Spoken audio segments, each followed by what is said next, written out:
আসসালামু আলাইকুম, কেমন আছেন সবাই? আজকের ভিডিওতে আলোচনা করব ক্রোয়েশিয়ার সর্বশেষ ভিসা আপডেট নিয়ে। ক্রোয়েশিয়া ইউরোপের সর্বশেষ ২৭তম সেনজেন দেশ। তবে ২০২৪ সালে রুমেনিয়া এবং বুলগেরিয়ার সেনজেন হয়ে যাওয়ার সম্ভাবনা অনেক বেশি আছে। বিশেষ করে রুমেনিয়ার সম্ভাবনা অনেক বেশি। তো দেখেন, আপনারা আমাকে যারা বলেন যে ভাই আমরা এখন সেনজেনের কোন দেশের জন্য ফাইল জমা দিলে মোটামুটি সহজেই ভিসা প্রসেসিং করতে পারবো, আমরা কোনো প্রকার হয়রানি ছাড়াই ভিসা প্রসেসিং করতে পারবো, এখন সেনজেনের কোন দেশের ভিসার ইস্যু ভালো। তো দেখেন, আপনারা যারা এই কথাগুলো বলেন আমাকে, আমি কিন্তু আপনাদের সবাইকে বলি যে আপনারা লিথুনিয়া এবং ক্রোয়েশিয়া ট্রাই করে দেখতে পারেন।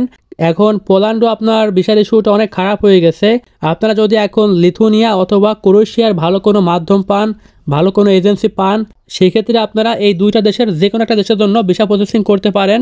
কারণ বর্তমানে লিথুনিয়া এবং ক্রোয়েশিয়ার ভিসার ইস্যুটা মোটামুটি ভালো। লিথুনিয়া থেকেও আমার মতে সবথেকে ভালো হয়। যদি আপনারা এখন ক্রোয়েশিয়ার ভিসা প্রসেসিং করেন, সেক্ষেত্রে আমার মতে সবথেকে ভালো হয়। কারণ এখানে আপনার সময়টা অনেক বেশি লাগলেও এখানে ভিসার সম্ভাবনা কিন্তু অনেক বেশি থাকে। এছাড়াও যদি আপনারা এখন ক্রোয়েশিয়াতে ভিসা করে যেতে পারেন, সেক্ষেত্রে আপনারা ক্রোয়েশিয়াতে গেলে এখন অনেক সুযোগ সুবিধা পাবেন। কারণ ক্রোয়েশিয়া আপনার নতুন সেনজেন দেশ, এখানে কিন্তু সেনজেন দেশের সকল সুযোগ সুবিধা এখনও আপনারা অ্যাভেলেবেল পাবেন না। দেখেন, ক্রোয়েশিয়াতে আপনার আগে বেতন ছিল, সর্বনিম্ন বেতন ছিল 550 ইউরোর মতো, কিন্তু এখন বেতনটা আপনার 705 ইউরোর মতো। তবে ভালো সংবাদ হচ্ছে 24 সাল থেকে আপনার ক্রোয়েশিয়াতে সর্বনিম্ন বেতন হবে 840 ইউরোর মতো। তাহলে আপনারা বুঝতেই পারতেছেন ক্রোয়েশিয়াতে আপনার সকল সুযোগ সুবিধা প্রতিনিয়তই পরিবর্তন হচ্ছে এবং এখানে কিন্তু সকল সুযোগ সুবিধাই প্রতিনিয়তই আপডেট হচ্ছে। আপনি বেতন থেকে শুরু করে কাজ কাম, এখানে জীবনযাত্রার মান সবকিছুই কিন্তু আগের থেকে অনেক বৃদ্ধি পাচ্ছে। যেহেতু ক্রোয়েশিয়া সেনজেন দেশ হয়েছে, এখানে কিন্তু সেনজেন দেশের মতো সকল সুযোগ সুবিধা অ্যাভেলেবেল নেই। এখন সেনজেন কান্ট্রির মতো সকল সুযোগ সুবিধাই কিন্তু আপনারা ক্রোয়েশিয়াতে আস্তে আস্তে অ্যাভেলেবেল পাবেন। আর এখন যদি আপনারা ক্রোয়েশিয়াতে যেতে পারেন, সেক্ষেত্রে কিন্তু আপনারা অবশ্যই অ্যাডভান্স সুযোগ সুবিধা পাবেন। আপনারা হয়তো অল্প সময়ের ভিতরেই ক্রোয়েশিয়াতে সেটেল হতে পারবেন, ক্রোয়েশিয়ার নাগরিকত্ব পেতে পারবেন। যদি আপনারা এখন ক্রোয়েশিয়াতে ঢুকতে পারেন, সেক্ষেত্রে আমার মতে আপনারা অনেক সুযোগ সুবিধা পাবেন। মানে ক্রোয়েশিয়া সেনজেন হয়েছে, কিন্তু এখানে আপনার সেনজেন দেশের সকল সুযোগ সুবিধা কিন্তু এখনও অ্যাভেলেবেল নেই। যখন আপনারা ক্রোয়েশিয়াতে সকল সুযোগ সুবিধা পাবেন, সেক্ষেত্রে আমি মনে করি যেমন আপনার জার্মানি, ফ্রান্স, সুইডেন, বেলজিয়াম হয়তো আপনার এত উন্নত হবে না, তারপরেও আপনারা সকল সুযোগ সুবিধা যখন ক্রোয়েশিয়াতে পাবেন, আমি মনে করি আপনারা তখন ক্রোয়েশিয়াতে স্টে করতে পারবেন। কারণ এখন যারা আপনার ক্রোয়েশিয়াতে যায়, সবাই কিন্তু ক্রোয়েশিয়াতে থাকে না। ক্রোয়েশিয়াতে হয়তো আপনার 2-4-5 মাস থাকে, এরপরে তারা সবাই ভালো ভালো দেশে চলে যায়, যেমন ফ্রান্স, পর্তুগাল, জার্মানি, এসব দেশে যে সেখানে সবাই স্টে করে। আমি আপনাদেরকে এই জন্যই বলতেছি ক্রোয়েশিয়ার ভিসা প্রসেসিং করতে, কারণ সেখানে আপনারা গেলে আপনাদের ভালো একটা ফিউচার আছে, ভালো একটা ভবিষ্যৎ আছে। কারণ এখন কিন্তু ক্রোয়েশিয়াতে আপনার যারাই যায় তারা কিন্তু ক্রোয়েশিয়াতে থাকে না, সেখান থেকে চলে যায়। কারণ এর কারণ হচ্ছে ক্রোয়েশিয়াতে আপনার বেতনটা খুবই কম। মনে করেন যে আপনার 700 ইউরো বেতন, সেখানে আপনার ট্যাক্স, ভ্যাট সব কিছু কেটে মেটে নিয়ে হয়তো আপনার 600 ইউরোর মতো বেতন আপনি পান। আর এটা কিন্তু আপনার জন্য একদমই কম। মানে সেনজেন একটা দেশে আপনার 500 ইউরো বেতন, এটা কিন্তু একদমই কম। মানে আপনি যদি ক্রোয়েশিয়ার সেনজেন পার্শ্ববর্তী দেশগুলো দেখেন, সেখানে কিন্তু বেতন মিনিমাম 1200 ইউরো, আর এখানে আপনার বেতন অর্ধেক প্রায়। এই কারণে আসলে ক্রোয়েশিয়াতে তেমন কেউ দীর্ঘ সময় ধরে থাকতে চায় না, অর্থাৎ ক্রোয়েশিয়াতে স্টে করতে চায় না। এই জন্য কিন্তু ক্রোয়েশিয়াতে আপনার কাজের পরিমাণটা অনেক বেশি, কিন্তু এখানে কর্মী সংকট দেখা দিচ্ছে। মানে এই বিষয়টা হচ্ছে আপনার এরকমের, ক্রোয়েশিয়া যেহেতু সেনজেন, এখানে বৈধভাবে আসলে ক্রোয়েশিয়া থেকে আপনার বৈধভাবে যে কোনো দেশে মুভ করা যায়। যখন আপনার এখানে সবাই এসে চলে যাচ্ছে, তখন কিন্তু এখানে সেই কর্মীগুলোর ঘাটতি থেকে যাচ্ছে। এই জন্য ক্রোয়েশিয়া সরকার কিন্তু অনেক উদ্যোগ নিচ্ছে যে তারা আসলে সেনজেন দেশের মতো সকল সুযোগ সুবিধা দিবে।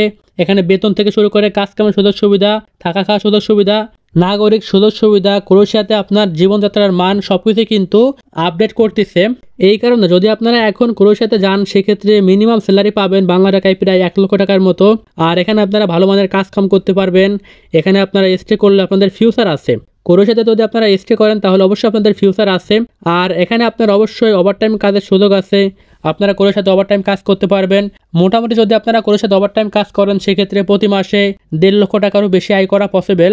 হয়তো এখন আপনারা ক্রোয়েশিয়াতে আসলে ইতালি, ফ্রান্স, জার্মানি মতো এত সুযোগ সুবিধা আপনারা পাবেন না, এত পারফেক্ট কান্ট্রি ক্রোয়েশিয়া না। তারপর আপনারা যদি এখন ক্রোয়েশিয়াতে আসেন সেক্ষেত্রে আপনারা মোটামুটি অনেক সুযোগ সুবিধা পাবেন, যেহেতু ক্রোয়েশিয়া সেনজেন দেশ। যদি আপনারা এখানে 3 থেকে 4 বছর অথবা 5 বছর স্টে করেন সেক্ষেত্রে আপনারা অবশ্যই ক্রোয়েশিয়ার নাগরিকত্ব পেয়ে যাবেন। তো সব কিছু বিবেচনা করে আমি আপনাদেরকে বলবো যে আপনারা এখন ক্রোয়েশিয়ার ভিসা প্রসেসিং করতে পারেন। যদি আপনারা ক্রোয়েশিয়াতে আসতে পারেন সেক্ষেত্রে আপনার অবশ্যই ভালো একটা ফিউচার আছে আপনাদের।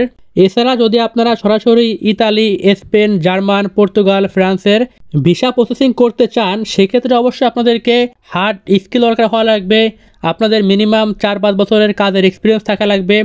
অথবা যদি আপনারা স্টুডেন্ট হন, যদি আপনাদের IELTS থাকে, যদি আপনাদের ভালো একটা রেজাল্ট থাকে সেক্ষেত্রে হয়তো আপনারা এইসব দেশে খুব সহজেই মুভ করতে পারবেন। এছাড়া আপনারা যারা অদক্ষ কর্মী আছেন আপনাদের পক্ষে আসলে সম্ভব না। যদি আপনার কেউ থেকে থাকে এইসব দেশে সেক্ষেত্রে আপনারা হয়তো তাদের মাধ্যমে কোনো একটা প্রসেসিংয়ের মাধ্যমে আসতে পারেন। তারপরেও আসলে এইসব দেশে ভিসা প্রসেসিং করা অনেক হার্ড। আপনারা যদি একটু নর্মাল দেশে ভিসা প্রসেসিং করেন, যেমন লাটভিয়া, লিথুনিয়া, ক্রোয়েশিয়া, এইসব দেশে ভিসা আসলে একটু সহজে করা যায়। যদিও বা আপনি এসব দেশে আসলে অ্যাভেলেবেল সুযোগ সুবিধা পাবেন না, তারপরেও আপনারা যদি এখানে আসেন এরপরে আপনারা চাইলে যে কোনো দেশে মুভ করতে পারবেন।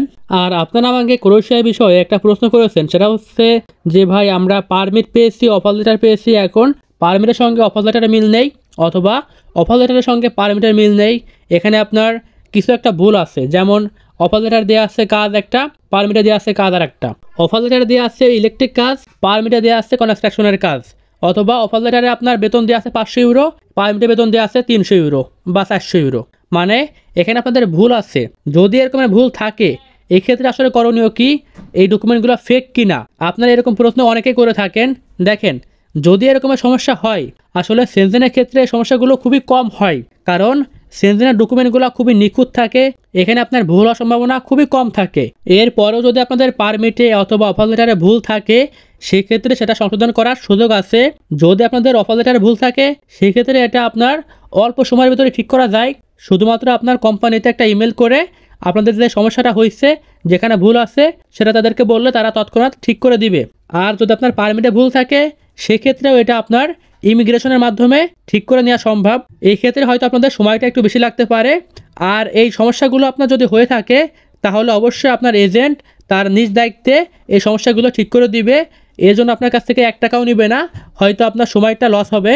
তো আপনারা যারা এইগুলো নিয়ে টেনশন করতেছেন যে আমার পারমিটে ভুল আছে, আমার অফার লেটারে একটু ভুল আছে, এক্ষেত্রে আমার করণীয় কি, আমার ডকুমেন্টটা ফেক নাকি, অথবা এই ডকুমেন্টে আমার ভিসা হবে কি না, দেখেন এখন এই সমস্যাগুলো নিয়ে টেনশন করার কোনো কারণ নাই। কারণ এটা আপনার সেনজেন হোক এবং নন সেনজেন হোক প্রত্যেকটা দেশেরই কিন্তু এখন এগুলা ঠিক করার সুযোগ আছে। যদি আপনার অফার লেটার অথবা ওয়ার্ক পারমিটে ভুল থাকে সেক্ষেত্রে এটা ঠিক করার সুযোগ আছে। এখন যদি আপনারা ক্রোয়েশিয়ার ভিসা প্রসেসিং করেন সেক্ষেত্রে আপনারা পারমিট হাতে পাওয়ার পরে আপনাদেরকে ইন্ডিয়া, নেপাল অথবা শ্রীলঙ্কা যেখানে আপনারা পারমিট জমা দেন সেখানে কিন্তু আপনাদেরকে মিনিমাম 3 থেকে 4 মাস থাকা লাগবে। অর্থাৎ এখন যদি আপনারা ক্রোয়েশিয়ার ভিসার জন্য অ্যাম্বাসি ফেস করেন, যদি আপনারা অ্যাম্বাসিতে ফাইল জমা দেন সেক্ষেত্রে আপনাদের ভিসা হতে সময় লাগবে মিনিমাম 3 থেকে 4 মাস। তবে এই সময়টা কিন্তু আপনার বেশিও হতে পারে, কারণ ক্রোয়েশিয়ার ভিসা প্রসেসিংয়ের ক্ষেত্রে সময়টা সবথেকে বেশি লাগে। এখানে আপনার সময়টাই সমস্যা, এখানে অতিরিক্ত সময় লাগে, যে কারণে কিন্তু ক্রোয়েশিয়ার ভিসা প্রসেসিং সবাই করতে পারে না, সবার কিন্তু এত ধৈর্য কুলায় না। আপনারা দীর্ঘমেয়াদী পরিকল্পনা নিয়েই তারপরে ক্রোয়েশিয়ার ভিসা প্রসেসিং করবেন, কারণ এখানে আপনার সব কিছু মিলাই মোটামুটি 1 বছর সময় লেগে যায়। আর ক্রোয়েশিয়ার ভিসার ক্ষেত্রে আপনাদের যে মূল সমস্যাটা হতো সেটা হচ্ছে অ্যাপয়েন্টমেন্ট ডেট নেওয়া, ইন্ডিয়া ডাবল এন্ট্রি ভিসা এবং পুলিশ ক্লিয়ারেন্স অ্যাটাস্টেশন। এগুলো কিন্তু আপনারা এখন সহজেই করতে পারবেন। এখন আপনারা টাকা পয়সা দিয়ে বিভিন্ন দালাল ধরে আপনারা খুব সহজেই এই কাজগুলো করতে পারবেন। তো আশা করি আপনারা আজকের ভিডিওর ইনফরমেশনগুলো বুঝতে পেরেছেন। যদি আপনাদের কারো কোনো মন্তব্য থাকে অথবা যদি আপনারা কোনো বিষয়ে জানতে চান তাহলে অবশ্যই কমেন্ট করবেন। আমি ইনশাল্লাহ আপনাদের প্রত্যেকের কমেন্টে সঠিক অ্যান্সার দেওয়ার চেষ্টা করব। তো আজকের ভিডিও এখানে শেষ করতেছি। আপনারা সবাই ভালো থাকবেন। আল্লাহ হাফেজ।